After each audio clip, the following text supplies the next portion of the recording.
হজে যাই। তাহলে কি বলেছিলাম? হজ কি, হজ কেন, হজ কে করবে, হজ কখন করবে, হজের ফজিলত কি। আল্লাহ পাক রব্বুল আলামিন বলেন, ওয়াআযিন ফিন-নাসি বিল-রিজালি ওয়া আলা কুল্লি দাবিরি ইয়াতিনা মিন কুল্লি ফাজ্জিন আমিক। আল্লাহ তাআলা নবী ইব্রাহিম আলাইহিস সালামকে দিয়ে দাওয়াত দিচ্ছেন, আযান দিচ্ছেন, এলান দিচ্ছেন, আহ্বান করছেন হজের জন্য। কিসের জন্য বলে? কিসের জন্য? এবার হজ অর্থ কি এটা আগে জানি না। হজ অর্থ হলো ইচ্ছা করা। এক নাম্বার, কি করা? জোরে বলেন। হজ অর্থ হলো গমন করা। কি করা? হজ অর্থ হলো সংকল্প করা। হজের অনেকগুলো অর্থের ভিতরে আমি তিনটা অর্থ বললাম: ইচ্ছা করা, গমন করা, সংকল্প করা। এবার আসুন আমরা জেনে নেই হজ কি। আমার ভাইরা, হজ হলো সর্বপ্রথম আল্লাহ পাকের নৈকট্য লাভের মাধ্যম। হজটা কি বলেন তো? আল্লাহ পাকের নৈকট্য লাভের মাধ্যম। এরপরে আমরা জানব হজ কয় জিনিসের নাম,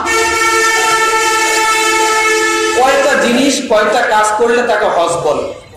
কথা ঠিক না? যেমন নামাজ, দাঁড়িয়ে পড়া, রুকু করা, সেজদা করা, তাশাহুদে বসা, কোরআন তেলাওয়াত করা, এই সব কয়টা মিলিয়ে একটা নাম হলো কি? নামাজ।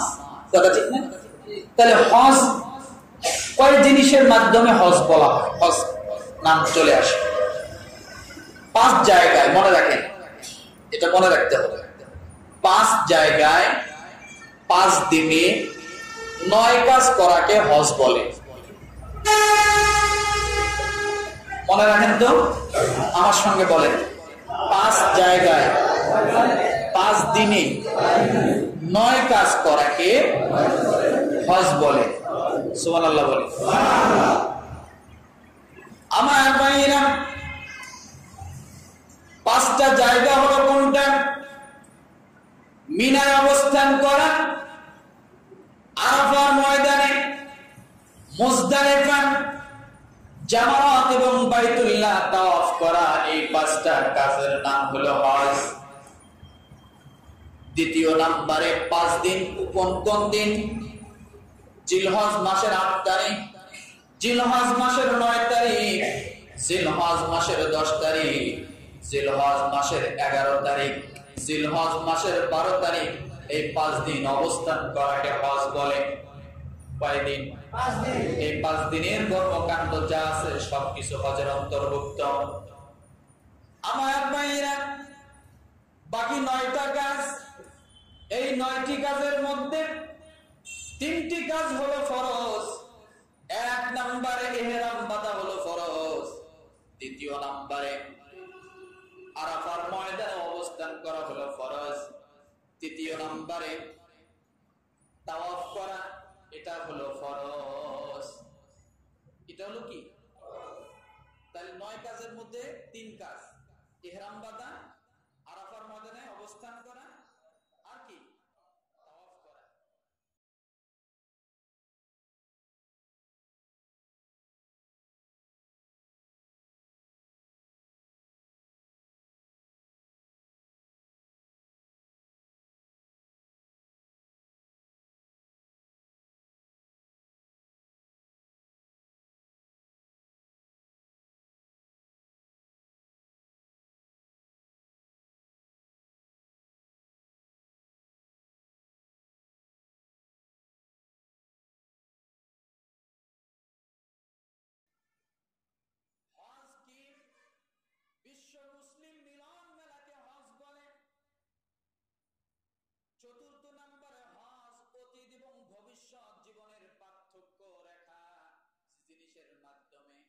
অতীত এবং জীবন, অতীত এবং ভবিষ্যৎকে আলাদা করে দেয়, পরিবর্তন করে দেয়, পরিশুদ্ধ করে দেয়, সেটার নাম হলো হজ। সেটার নাম কি? অতীত এবং ভবিষ্যৎ জীবনকে সম্পূর্ণ আলাদা করে দেয়। আপনি যখন হজ করলেন, আপনার আগের জীবনের গুনাহ কি হয়ে গেল? মাফ হয়ে গেল। এবং পরের জীবনটা আপনি কিভাবে চলবেন, চালাবেন, হজ এটা আপনাকে ঠিক করে দেয়। হজ কি করে দেয়? ঠিক করে দেয়। আমার ভাইয়েরা, হজ কি? পঞ্চম নম্বরে হজ হলো সর্বজনীন সমতা বজায় রাখা, ধনী গরিব, কালো ফর্সা সমস্ত ভেদাভেদকে পার্থক্য না করা, এটার নাম হলো হজ। এটার নাম কি? এটার নাম হলো হজ। ষষ্ঠ নম্বরে হজ পুণ্য এবং প্রাপ্তির মাধ্যম। পুণ্য এবং প্রাপ্তি, এটার মাধ্যম হলো হজ। সপ্তম নম্বরে আল্লাহর ভালোবাসার বহিঃপ্রকাশ, যে ইবাদতের মাধ্যমে সবচেয়ে বেশি পাওয়া যায়, সেটার নাম হজ। মনে থাকবে আমার ভাইয়েরা, হজের উদ্দেশ্যটা কি? হজের উদ্দেশ্য হলো আল্লাহর জিকিরকে প্রতিষ্ঠিত করা। কি করা? আল্লাহর জিকিরকে প্রতিষ্ঠিত করা। রাসূলুল্লাহ সাল্লাল্লাহু আলাইহি ওয়াসাল্লাম তিরমিজি হাদিস নাম্বার 902 বর্ণনা করেন, মা আয়েশা সিদ্দিকা রাদিয়াল্লাহু তাআলা আনহা তিনি আল্লাহ রাসূলকে প্রশ্ন করলেন, ইয়া রাসূলুল্লাহ, হজের উদ্দেশ্য কি? হজ কেন? আল্লাহ নবী বললেন, জিকির প্রতিষ্ঠার লক্ষ্যে আল্লাহ তাআলা হজের বিধান দিয়েছেন। কঙ্কর সরান এবং সাফা মারওয়ার মাঝে দৌড়ানো, এটা সব কিছু হলো আল্লাহর জিকিরকে প্রতিষ্ঠিত করা। একজন হাজী যখন ইহরাম বাঁধে আর যখন মক্কার মধ্যে পৌঁছে যায়, ইহরাম বাঁধা থেকে নিয়ে শুরু করে হজ গমন করা থেকে নিয়ে শুরু করে হজের সম্পূর্ণ কাজগুলো শেষ করার পরে যখন আবার বাড়ির দিকে ফেরে, এর মাঝখানে যত কাজ করে না কেন, পাথর নিক্ষেপ করা, তাওয়াফ করা, সাই করা, আরাফার ময়দানে অবস্থান করা এবং কুরবানি করা, সবকিছু আল্লাহ তাআলার জিকিরের অন্তর্ভুক্ত হয়ে যায়। কিসের অন্তর্ভুক্ত? কুরবানিতেও জিকির। শুধু ইল্লাল্লাহ, আল্লাহ, সুবহানাল্লাহ, এটার নামই শুধু জিকির না। তাহলে কিছু কিছু ক্ষেত্রে কিছু কিছু কর্মও কি হয়? জিকির হয়। কি হয় বলে?